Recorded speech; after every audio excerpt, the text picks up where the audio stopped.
Ridiculous Crime is a production of iHeartRadio. Hi, Zaron. What up, Elizabeth? Oh, nothing. I wanted to tell you something, but I was wondering. Nice feather boa, by the way. Oh my God, thank you so much. I'm so glad you noticed. Yeah, no, I made it myself. Oh. I plucked them myself. It's really, I can tell the blood stains. Yeah. Because, avian flu, you got to do something. First time, you can't always win it. Do you want to know what's ridiculous? Oh, yeah, girl. I've been waiting to tell you this. Oh, okay. George Washington's death.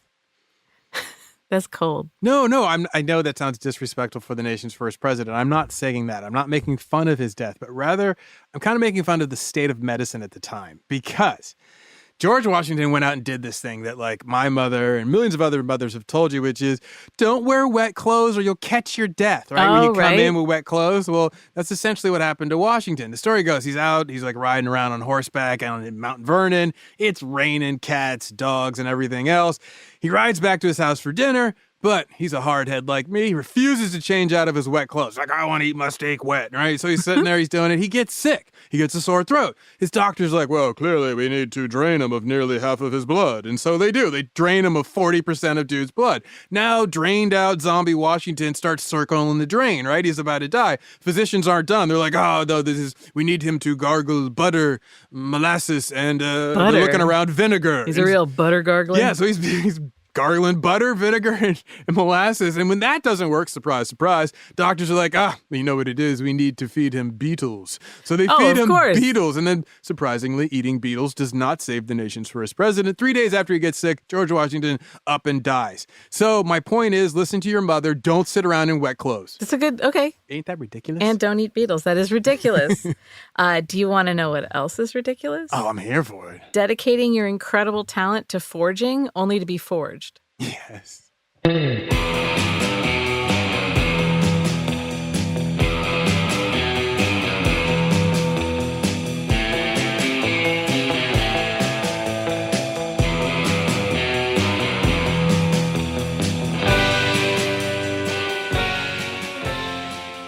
This is Ridiculous Crime, a podcast about absurd and outrageous capers, heists, cons. It's always 99% murder-free and 100% ridiculous. You heard that. Zaron. Yes, Elizabeth. You know I love a good art crime. Yeah, you do. Yeah, I do. Because for the most part, they're not violent or destructive. No one gets hurt, per se. And since I'm convinced that much of the art world is a cover for money laundering, I usually don't feel so bad. Yes, I know right? you don't.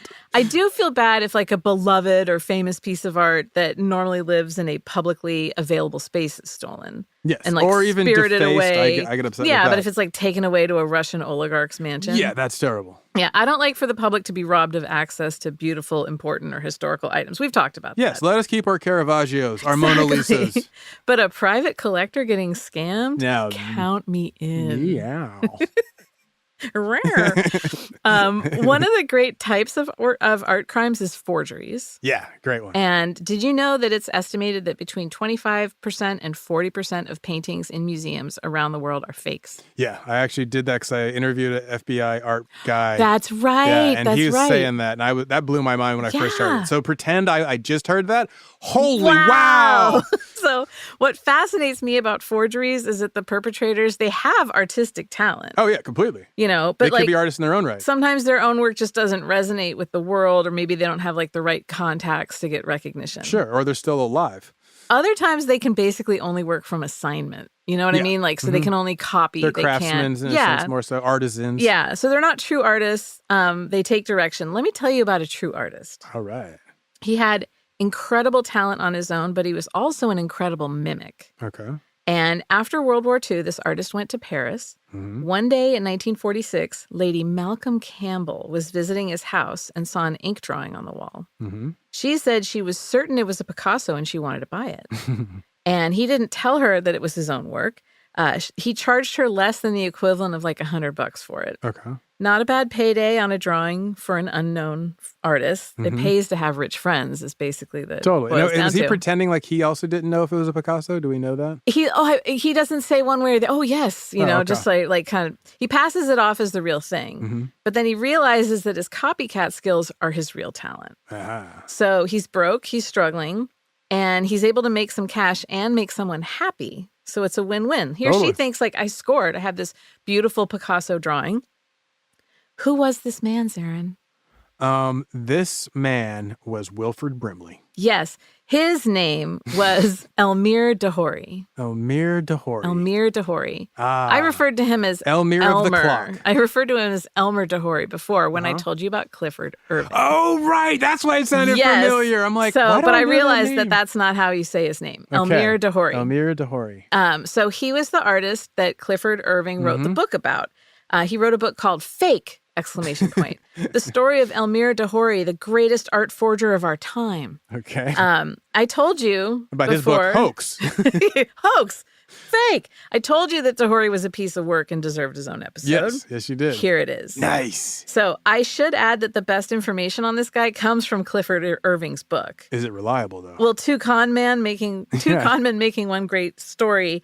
It calls into question the materials presented as fact, but let's just say it is and enjoy the ride. Okay, I'm into that. Buckle up, Buttercup. So Elmyr de Hory was actually born Elmer Albert Hoffman. Of course he was. In Budapest, Hungary in 1906. Okay. So he liked to tell people that he was from this family of aristocrats, like bankers, financiers, top government officials. My mother, the Countess. He was actually from a very lovely, very middle-class Jewish family. Okay. And they believed in his talent. So they sent him off for formal training at the Nagibanya artist colony. I'm probably not saying that right, in Romania. When he was only 16 years old. Yeah, based on how you said it, I thought it was in Japan. So sure. Probably not right. I'm I don't know. totally Who saying knows? it wrong. I'm sure of it. That's my hidden talent. So then he goes on to study at the Académie Heinemann in Munich, and then at Académie Le Grand Chaumière in Paris. So he gets trained as a classical painter in these places. There's a problem with that, though. No one's paying for classical art anymore. No. All these new experimental avant-garde movements, Cubism, Expressionism, are all the rage. Cubism is kicking it at that point. Most of what he learned is outdated. It's useless. Yeah. And the art community is just like, why? We don't even care about the Fauvists anymore. Right. So the economy is also tanking at the time. And it's starting to look like being an artist just isn't a way for him to make a living. But he's dedicated most of his life to it so far. Enter crime. Nice. So, always an option. Always. De Hory committed a bunch of minor crimes in Geneva in the late 20s and then into the 1930s. Just little petty stuff here and there. Okay. And then at the beginning of World War II, he went back to Hungary. Dicey, right? Yeah. So he picked the other side. Yeah. Well, he had a friendship there with this British journalist that was believed to be a spy. And so that raised red flags. Yeah. And he gets sent to a prison for political dissidents in Transylvania. Ah. And I have my suspicions about why they really sent him there, but more on that later. Okay. So while he's there, he paints a portrait of the prison camp officer, and they spark this friendship. He's just blown away by his talent. So they eventually release De Hory, but then he gets imprisoned in a concentration camp for being gay and Jewish. Ooh. And I think that's how he wound up in the Transylvanian prison in the first place. So wait, this is after World War I? He's in the Transylvania prison camp? During World War II. Oh, okay.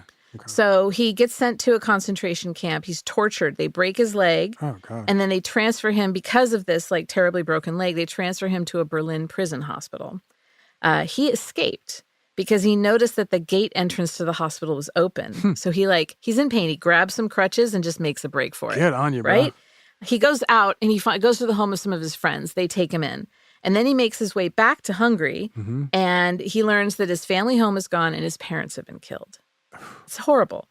So at the end of World War II, there's De Hory selling fake Picasso sketches because who cares? And he's in Budapest, That's right? what I say. But when you survive what he survived, I say do whatever you want. Yeah. He goes to Paris, and then he's selling these fakes. Good. Great. Yeah. You get to do whatever you want. If you can con some rich person out of a few francs, more power to you. I don't care. So the thing about De Hory's fake artwork, though, is that he didn't try to reproduce existing works. He created new pieces in the style of famous artists. How so? So he created works that did not exist but looked like they could be. Exactly. Okay. So he knew he was a great mimic. He started selling what he were calling Picasso pieces to art galleries all over Paris. He said that he was a displaced Hungarian aristocrat, and he's just trying to survive by selling what was left of his family's estate. This is what my family has left. Exactly. I am, just trying to get by. Or he'd say that Picasso gave them to me. He was my friend before the war. I want to sell them. Guillaume I'm liquidating. Pablo, we all hung out. It was a lot pals. of fun. He sold a bunch of them of fakes in Sweden, and that gave him enough cash to get a one-way ticket to Rio de Janeiro in 1947. Yes, cash out, my brother. He will survive, and I love him for that. Like you cannot hold him down. So he still tried to make it as an artist with his own work. But in the meantime, the fakes were like paying the bill for him. Mm-hmm. So 1947, he visits the U.S. on a 3-month visa. Okay. He's able to get a show there at the Lilienfeld Galleries in New York in 1948, and that was all his own work.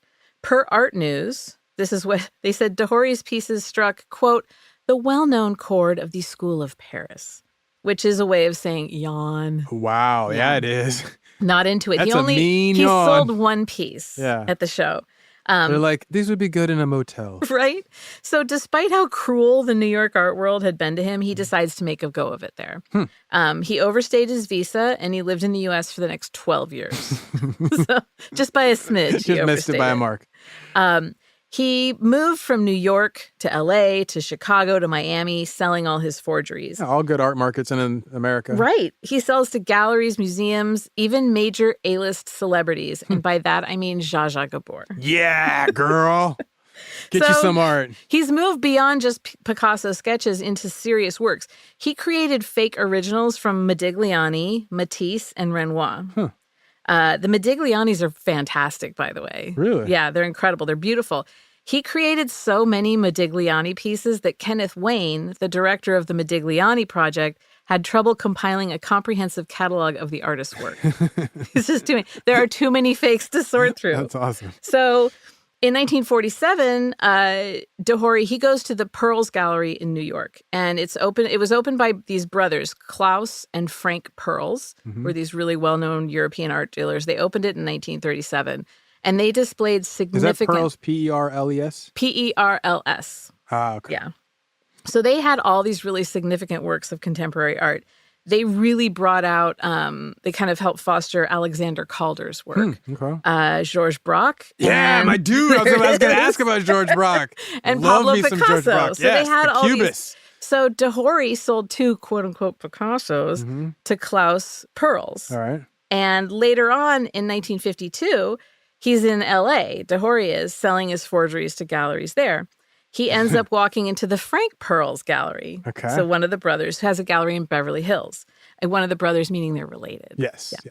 yes. So Frank... They're not people with afros. Right. I got you. So Frank Pearls, he's really interested in the pieces that de Hory has. But he starts noticing that there are similarities between the pieces that were supposed to be created by different artists. Like he's just seeing these little threads. This is what Clifford Irving said in his book, Fake. Quote, the longer Pearls looked at the pictures, the more concerned he became. It was clear that something was wrong, and Pearls' worrisome expression discomforted Elmyr. Pearls questioned Elmyr about his address and other detailed personal information, causing Elmyr's nervousness to grow. Pearls then calmly placed the pictures back into the portfolio, tied the strings, and then suddenly threw the mat at Elmyr. Elmyr was shocked by the unexpected action and was uncertain what to do next until Pearls ordered him to get out. To Pearls' surprise, Elmyr asked, after being thrown out of the gallery, whether he thought the drawings were well done.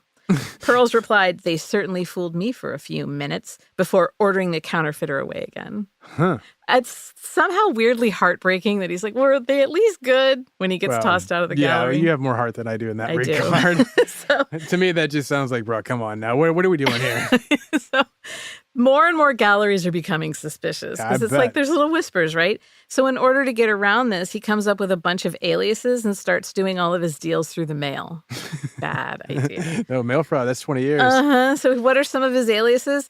Elmer Hoffman, Elementor Hoffman, Baron de Hory, Hory, Fury, Hari, Hory, Baron Raynal, Raynor, Raynol, Comte de Herzog, Baron de Bougaday, Baron von Vey, Baron de Bougaday, like Elmyr Laszlo, Doré, Dory, Bouton, Dory Bouton, Cassou Robert or Cassou Charles, Louis Curiel or Curiel Charles. And George Santos.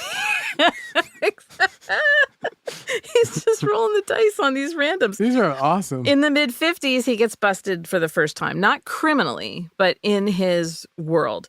He doesn't, like a little busted? Yeah, he doesn't get tossed out of a gallery, but he gets marked as a con man in the art world. I thought he got busted up. No, well, he sold a supposed Matisse drawing to the Fogg Museum at Harvard. Uh-huh. And when the sale was finalized, he said, oh, you know what? I also, if you like those, I've got a Modigliani and a Renoir if you're interested. And they're like, so the curator's like, all right, he lays them out. She takes a closer look. And then just like Frank Pearl's, notices too much of a stylistic similarity between the Matisse that they just purchased and the Modigliani and the Renoir. So she refuses his offer. And not just that, then she gets on the phone. Yep. She starts reaching out to all the other museums. Hey, did you recently buy any art from like a smooth-talking European fella going by the name of E. Renault? And then with those calls, the word gets out. When we come back, I'll tell you how Elmyr dealt with this development. Nice.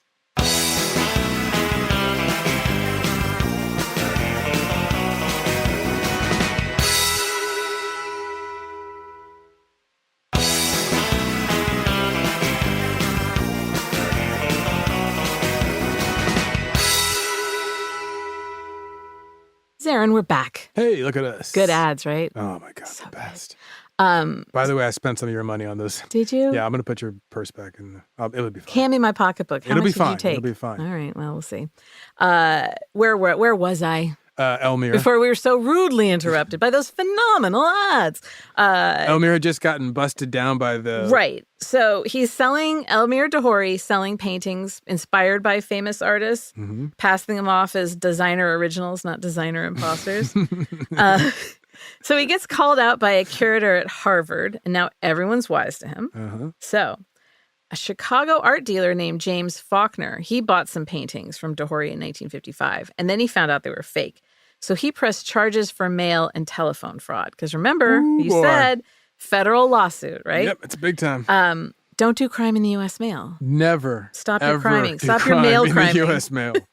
I'm not sure what became of that lawsuit, but de Hory decided to head down Mexico way. That's He's smart. like, out of here. He goes to Mexico City. He moves there. But he gets caught up with the cops there, too. Only this time it was Elmyr getting conned because the Mexican police said that they thought he was involved in a man's murder. And What? he's like, I've never met the guy you're talking about. I have no idea. That's not the crimes I do. Right. I'm a different kind of crimer. So then the police try and extort him and his lawyer. De Hory pays his lawyer with one of his paintings. Then the federales come in. They extort him. So he's like, whatever, I'm out of here. He leaves Mexico City, comes back to the United States. When he gets back, he sees that the galleries were selling his forgeries for way more than he sold them for. Now, it just goes to show that the art dealers are willing to look the other way if they can make some money. If everyone there's like the open secret of these aren't real. Yeah, they don't want other people to know that they Right. know that this is fake. Right. So, But he's also, so de Hory's seeing this, but he's also a person of interest with the FBI. Yeah, there's right? that. So he tries to lay low. He gets this like really meager apartment in LA, tries to make a go of it as a legit artist. And in order to sell paintings, like he had to paint what the people wanted. And that meant, according to Clifford Irving's book, mostly paintings of pink poodles for interior decorators. Not what I thought you were going to say. Well, but like go what on. a wild time for interior decor. Oh, pink yeah. poodles. Was the pink poodle the live, laugh, love decal of its day? Of 1952? Yes, I think so. Yeah.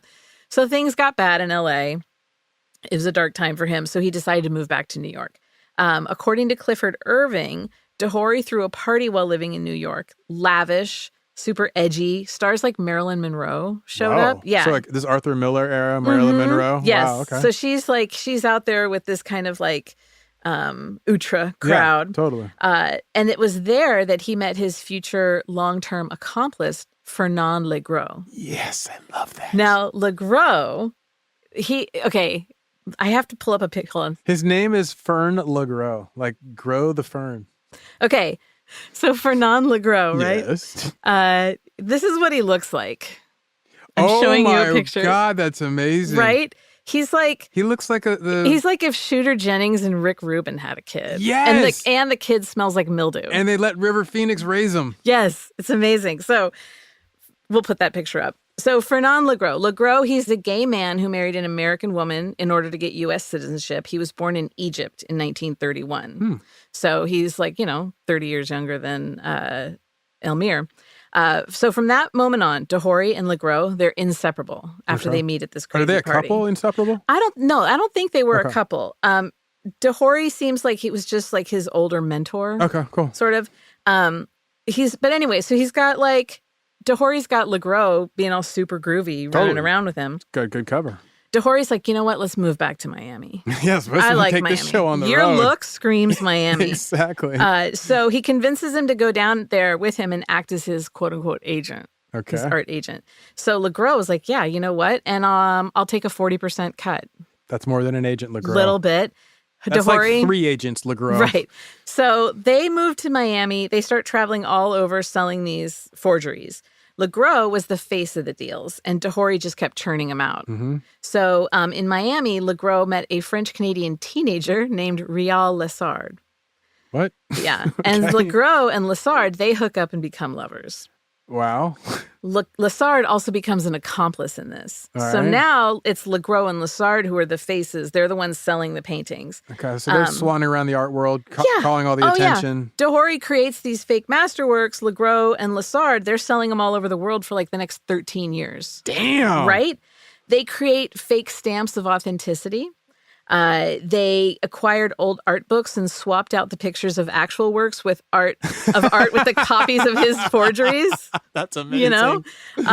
When one time Legros crosses the U.S. border and his luggage gets inspected, and customs officers they called in art experts to verify, that what these were. He's telling customs they're just copies. Yeah, come on, they're prints. The experts look at them and they're like, no, these are authentic. So they fool the experts, and Legros has to pay a tax. So he did. But he wanted that to happen because that got him actual U.S. Customs documentation verifying the authenticity. Totally. He's got paperwork and stamps now. Yeah. So 1959, de Hory's tired of this loud, violent relationship between Legros and Lessard. Oh, it's they're fiery. just, it's a very fiery thing. He's not there for it. Thrown wine glasses. Very much so. De Hory goes back to Europe. Okay. He's like, I'm out of here. Who does he run into in Paris? Legros. Oh, okay. It's like Pablo Picasso? De Hory spills a secret to Legros. He's like, look, I still have a collection of fake paintings stored in New York. And then Legros, but they're in this locker you can't get into. So Legros figures out how to steal them and sell them and then convinces De Hory, get back in the game. Start painting. We'll sell them. You can't help it.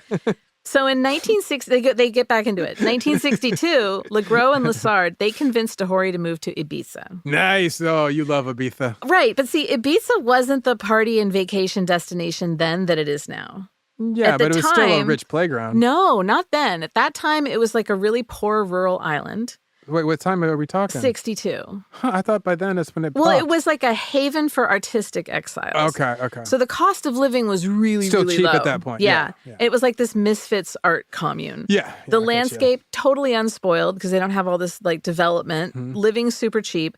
Artists and thinkers who felt like they didn't have a place elsewhere in the world went there and created a family. I gotcha. It was also attractive for criminals and con artists to hang out because Franco was still in power then. So it was a hideaway out of the reach of Interpol. Completely. So Franco was good for crime in that way. Right? So Legros and Legard, they rent de Hory this gorgeous villa in Ibiza. But they put him on a small allowance of about $400 a month to keep him working, creating more forged works of art.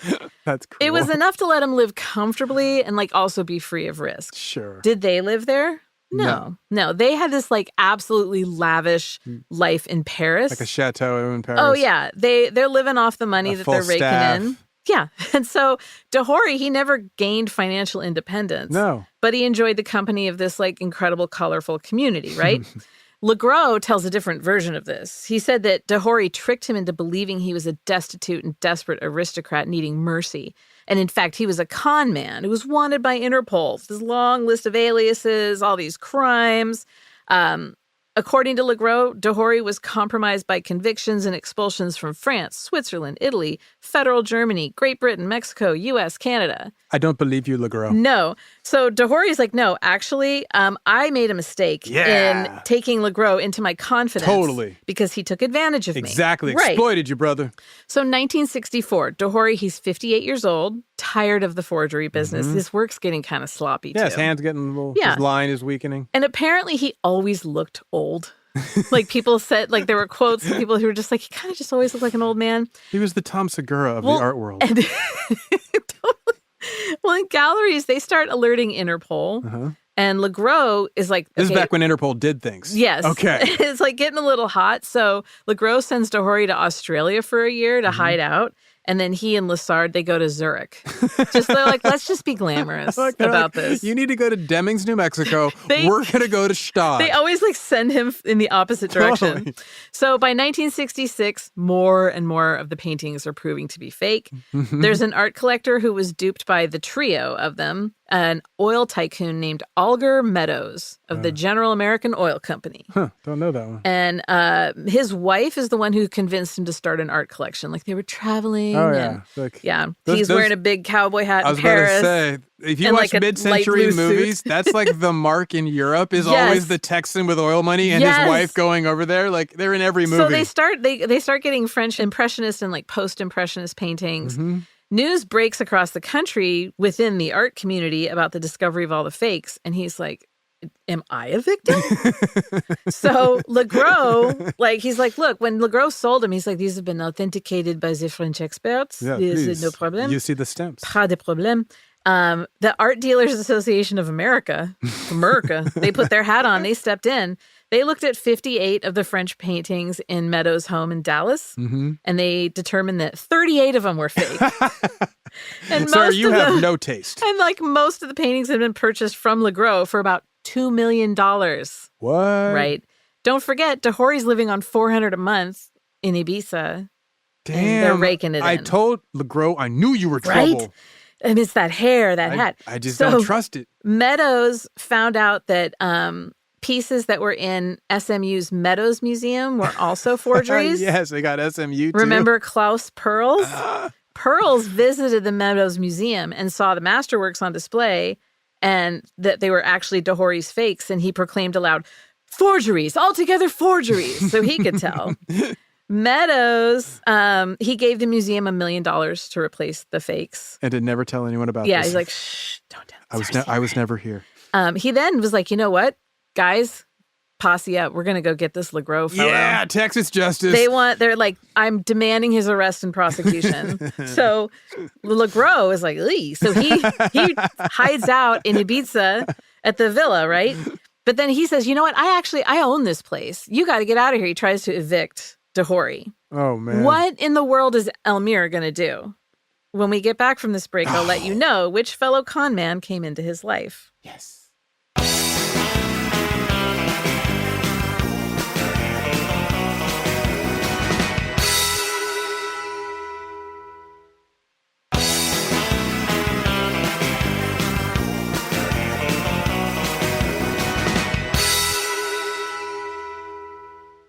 Hey, Zaron. What up, Elizabeth? Are you ready to put some beef in this? Oh, my God. I got my hot beef injector right here. Well, we're talking Texas oil man, so here's the beef. When we left off, Elmyr de Hory, he was in the crosshairs of beefy Texas oil man Alger Meadows. Ah, the business end. Meadows duped by de Hory's fakes. He wants justice.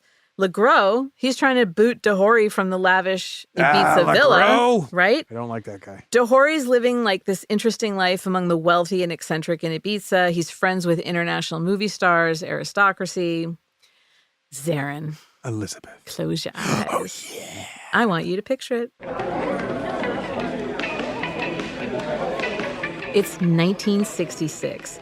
You're at a swinging party on the vast patio of a villa in Ibiza that overlooks the blue waters of the Mediterranean. Groovy. The sun is out. People are lounging about in groovy swim costumes and caftans that they picked up in Algiers just across the water.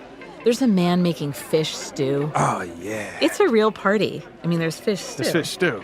So you're just there visiting a friend, a wealthy fail-son layabout that you went to prep school with. Yeah, I'm double-fisting looking for him. You're also a wealthy layabout fail-son. Of course I am. You've decided to surf your way around the globe all on daddy's dime. Groovy. So your cool moondoggy surf buddies, they don't know about your rich family, and they don't know that you've skipped off to Ibiza to see your old pal. Oh, nice. So there you guys are. You're on this giant patio, sitting under an umbrella, drinking red wine. You're staring at a bodacious blonde in a tiny bikini. She's surrounded by a bunch of men, but she looks terribly bored. You squint and you realize who she is. Ursula Andress. Oh, damn. Right. So you elbow your friend, but he just nods his head slyly toward these two other women. One you recognize right away. That's Marlene Dietrich. Oh, snap. She's an aging beauty at this point, still Not performing. To me. Ouch. Owie, no, I mean, she's like a beauty, not she's aging. No, I thought you were not beautiful to me. Oh, no, I meant she's not an aging beauty to me. To me, she's still Marlene throw Dietrich. A can of Alpo at Marlene Dietrich. What the? What are you doing here? So she's still performing, right? But she's plagued by health issues and the creeping thread of time. Yes. Aging, Zaron. Yes. Just admit it. It's okay. We're all aging.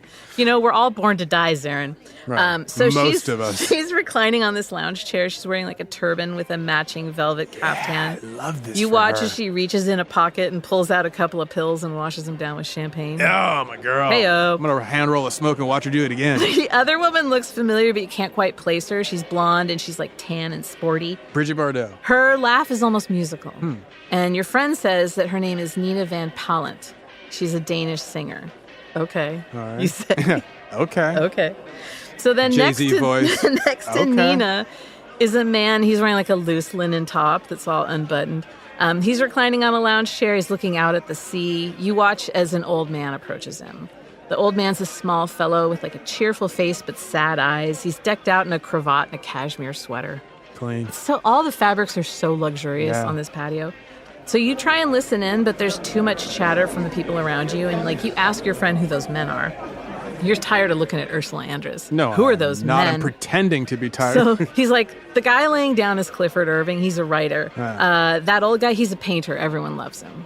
So you just watched Elmyr de Hory make his last gasp effort looking for help from someone who would later be a fellow con artist, Clifford Irving. Yeah! Here's what Clifford Irving had to say. Quote, "At the time I wrote the book, Elmyr was in trouble. A Texas oil tycoon, Alger Hertel Meadows, had bought more than 40 paintings from the two villains who were selling Elmyr's works. Meadows donated them to SMU, but first he showed them at a gala party in Dallas. When you can view Elmyr's paintings in a group, Matisse, Picasso, Modigliani, etc., there's something more obviously wrong with them than just seeing one or two. The discerning eye can see that the same hand guided the brush. Paintings disappeared from the walls of art galleries and museums and were hurried off to back rooms and cellars to weather out the storm. Worse, the French police launched their own investigation into his work. Elmyr was frightened. He came to me on Ibiza and said, 'I'm going to tell you who I am and what I've done, and you'll be shocked.' Well, I wasn't shocked. I was surprised and amused. He proposed that I write some magazine articles and a book that would help him with his legal fees and give him a nest egg for the dangerous future. I called my publishers in New York, McGraw-Hill, and they snapped it up." So he's got McGraw-Hill doing his bidding back then. Is this guy a really good writer, Cliff Irving? Yeah, he's a great writer. Yeah, okay. So August 1968, de Hory, he gets convicted by the Spanish court for crimes of homosexuality, not being able to show means of legitimately supporting himself, which, that's a crime. And so we've got two, that's a crime, and consorting with known criminals, referring to Legros. Okay. So he gets sentenced to 2 months in an Ibiza prison. All right. Why was he not charged with forgery? Well, there was no proof he ever created any of the art in question on Spanish soil. I was just about to say they didn't find the paintings or the studio. Well, and also he denied ever signing the fakes with the artist's name, which is a key legal point because it's not a crime to imitate an artist's style. Completely. Until you put the name on it, it's right. not a So it's forgery. only signing the name that makes it a forgery. It wasn't possible to prove if the artist's signatures that appeared on the paintings were done by de Hory, who denied it, or Legros. Oh, that's an interesting wrinkle, actually. Right. Because you'd have a really hard time proving it without either a confession or somebody saying, I watched him do it and that person's impeccable. Exactly. So de Hory, he gets released from prison in October of 68 and expelled from Ibiza for a year. So by the end of that year, he comes back and he is a celebrity on the Why? island. They love him. He's already a beloved local character, but the Totally. whole mess makes him an absolute star. I They're like, love this guy's phenomenal. This crowd's awesome. Oh, yeah. They're like, he got busted. This is great. He's even more interesting now. So it's like Big Sur in the 30s and 40s. Yes. Okay. Yes, exactly. So this is what Irving had to say. Many of us artist expats were poor to varying degrees. And I remember I once asked Elmyr to lend me $100, telling him I'd pay him back when a check from my publisher arrived. He'd heard that story so many times before from so many others. With great reluctance, he loaned the cash to me, and he was flabbergasted when I repaid the loan a few weeks later. Tears came to his eyes. That's because he was always being used. He was gay, and he liked young men, so he had to pay, one way or another, all the time for friendship and love. Oh. So here he's got this great community, but there are always people like taking a piece of him. And Clifford Irving, like they connect because he's just like he's seeing him as just person to person. Uh-huh.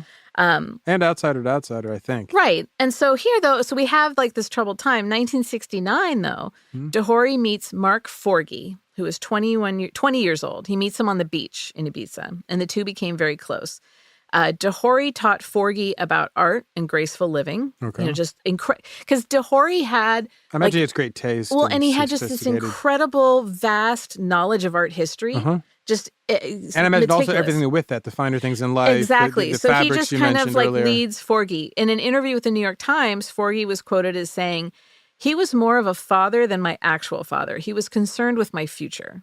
And so finally, he's got someone who's like seeing what he gives and then giving back. He's reciprocates not and appreciates. Yeah. That's So nice. Clifford Irving's book becomes an eventual success. And in 1974, it was adapted into an Orson Welles movie, F for Fake. No way! Yes, way.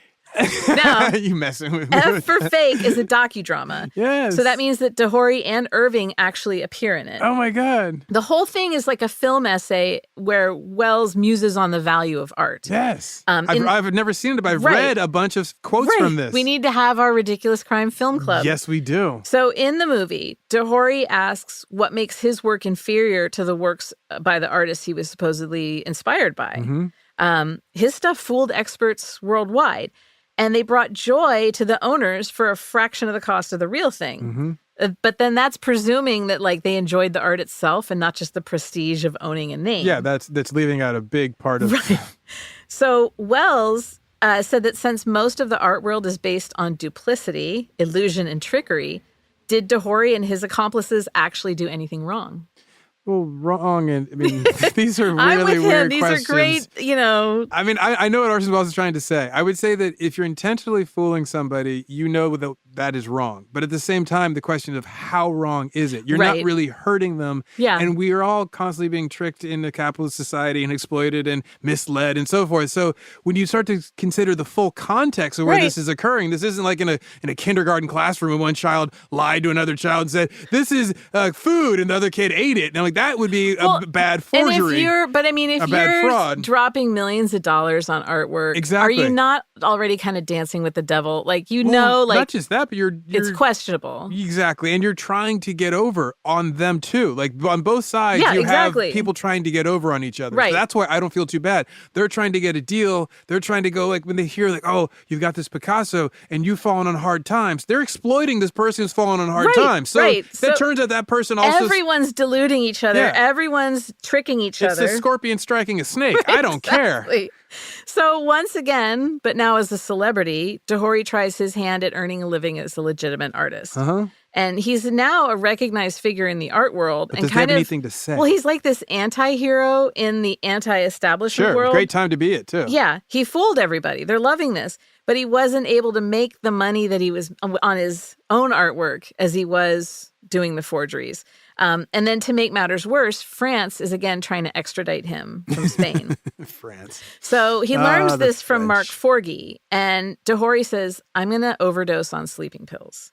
And he asks Forgy to respect his decision and not revive him. And so Forgy, he didn't want him to die, right? So he takes him to the hospital, but he dies in Forgy's arms at the hospital. They'd been friends for 6 years, right? So it's December 11th, 1976. He dies. Or does he? Wait, what? So I'm over here, my heart's breaking. Even his death, or does he? death is shrouded in mystery. So here's what Clifford Irving had to say. The story I heard from reliable sources was that he had concocted a plan with his then boyfriend to fake his death. Elmyr would take an overdose of sleeping pills at 5 minutes to 10, and the boyfriend was supposed to come home at 10 sharp to save Elmyr's life in a timely manner. But he didn't come back until midnight, and then it was too late. I do know that Elmyr was about to be extradited to France, and he was fearful that Fernand Legros would have him killed in prison. I knew Legros, a man with the scruples of a sewer rat, and he was certainly capable of murder. Elmyr thought that if he nearly committed suicide, the Spanish authorities would take pity on him and cancel the extradition to the Bastille.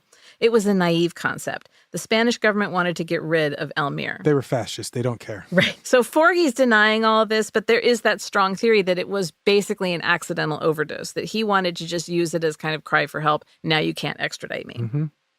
Why did he do what he did?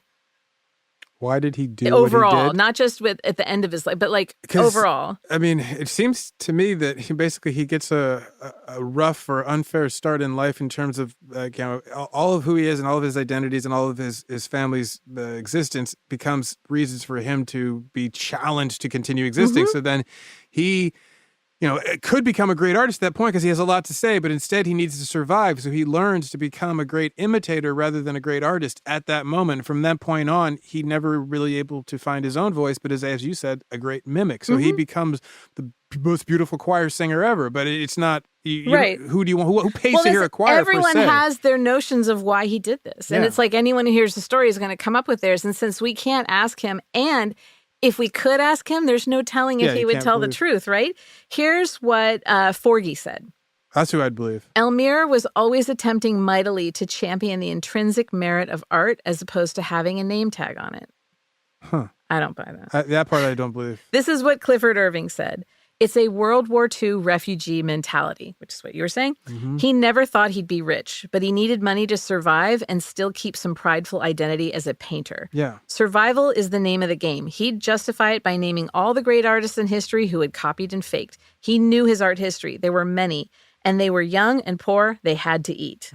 So that's, I'm thinking that way. Yeah, exactly. But this is what something else that Irving said about him. Alas, our friendship ended. Many people thought my portrait of Elmyr was sympathetic. I certainly meant it to be, but Elmyr didn't like that I quoted some French dealer calling him, quote, a charming crook.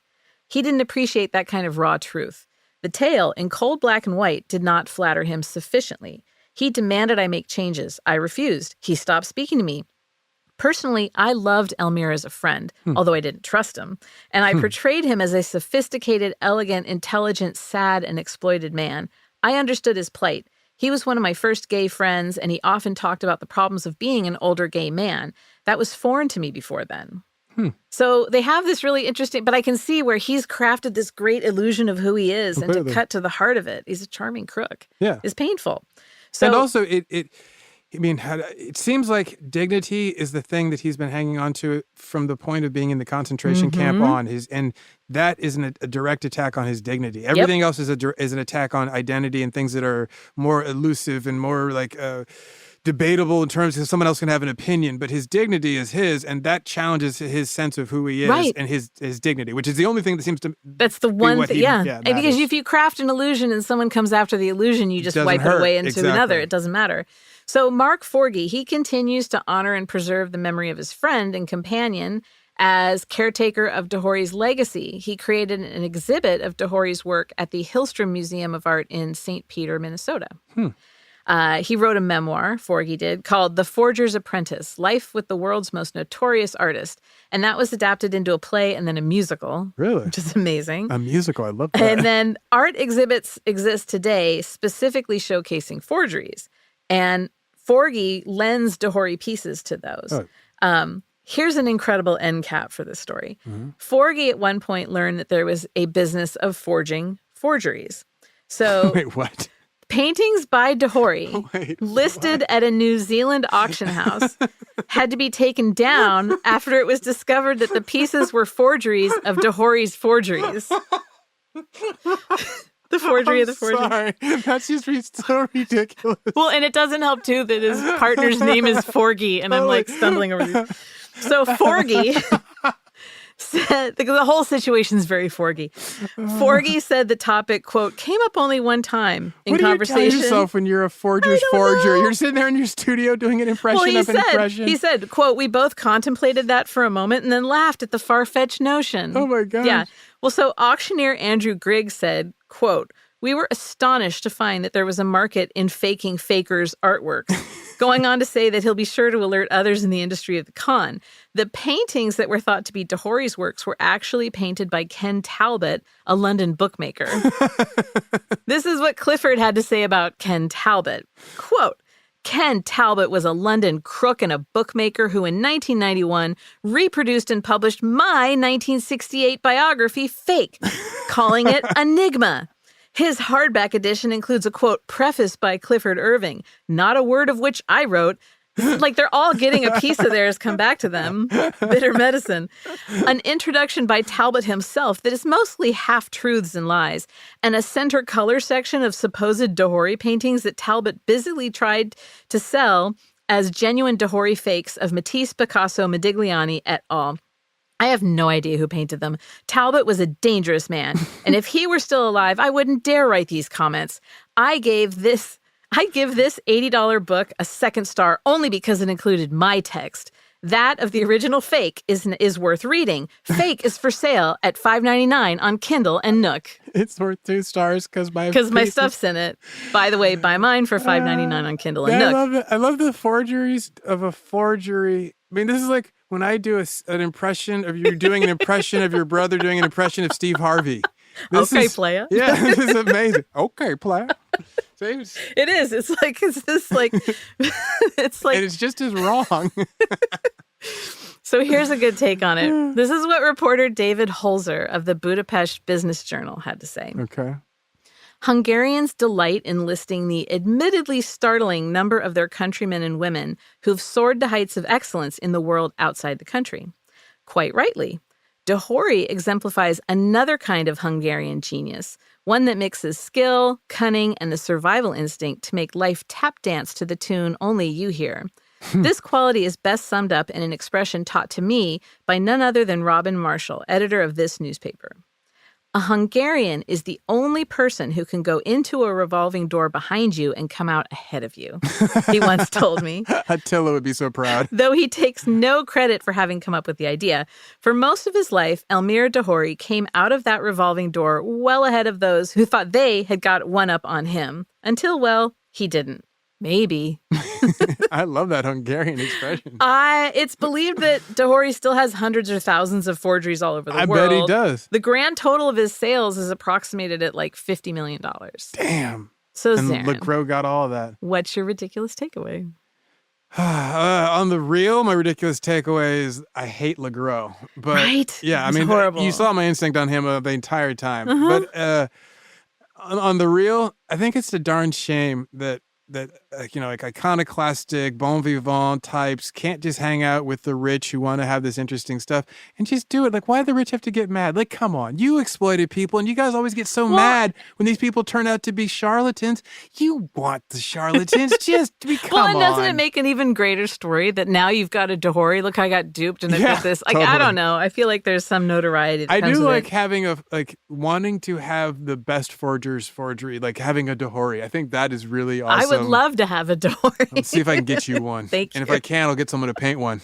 So that you can paint a de Hory. You can paint what was the other guy's name? Ken Talbot? Talbot. Yeah, you Talbot do a de Hory. Talbot of de Hory of Modigliani. Excellent. And that's actually a picture of Steve Harvey. Yes. That's my tale of Elmyr de Hory. That's awesome. That's it. What's your ridiculous takeaway, Elizabeth? Oh, I think I've exposed all of that. No. Okay. Well, no, you're welcome my for ridiculous asking. takeaway, thank you, is that I want an Elmyr de Hory. I like That's what I want. You can find us online at Ridiculous Crime on both Twitter for the talk and Instagram for the gawk, and email us at ridiculouscrime@gmail.com if you'd like. Download the iHeart app if you want to leave us something called a talkback. It's like a 30-second voicemail that we can't respond to. But, we may play it on here as an act of revenge. Or I'll forge one. I'll mimic it. Tune in next time.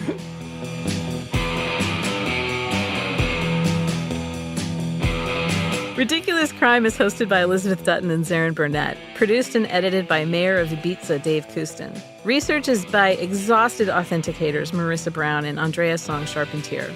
The theme song is by Thomas Fodigliani Lee and Travis Picasso Fake Dutton.